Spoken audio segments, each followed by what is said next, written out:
Quando eu ouço a senhora falar, eu vejo muitas características, né, do TDAH. O que diferencia um do outro? A diferença é extremamente tênue, por quê? Todos nascem, todos são genéticos, transtornos e superdotação, no mesmo lugar do cérebro. Então, quando a criança nasce, a diferença é que superdotação não é doença, ela não é uma patologia, não tem CID, não tem um manual como o DSM-5 que determina critérios para TDAH, para TAG, para TGD, para TEA, autismo. O que você tem que, como você identifica? A superdotação não existe esses critérios, porque cada um é muito diferente do outro. Se você tem 2 filhos gêmeos, univitelinos, eles vão ser totalmente diferentes. Um pode ter uma inteligência, um QI muito alto, o outro mais baixo. Um pode ter uma questão de isolamento, o outro ser extremamente extrovertido. Então, existe essa diferença. Quando essa criança nasce, que ela entra no mundo social, ela começa o primeiro relacionamento em casa com os pais.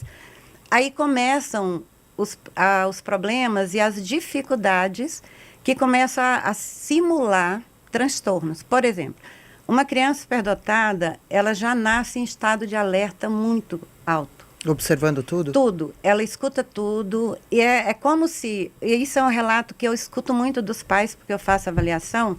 É como se tivesse alguém querendo sair de dentro deles. Nossa, Por que exemplo, aflição, né? Um bebê até famoso que está aí, o Davi, que é... O médico? Não, uma criança de 4 mas anos. Mas médico não, que fala sobre assuntos. Sim, sim. É que eu vou, ele é bárbaro. Eu vou avaliar no mês que vem, estou doida para entender aquele cérebro. Já entramos em contato para convidá-lo para vir aqui também. Pois é, incrível, Davi. Muito.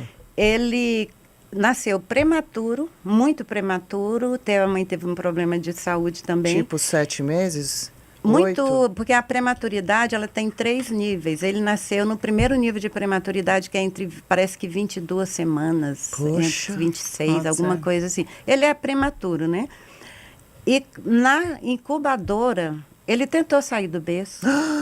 A enfermeira chamou, isso os pais relatando na entrevista que eu fiz com eles, que é pré-avaliação, eu faço a entrevista com os pais. Inclusive, a metade foi com o Davi, porque ele acordou e ela assumiu a entrevista dele.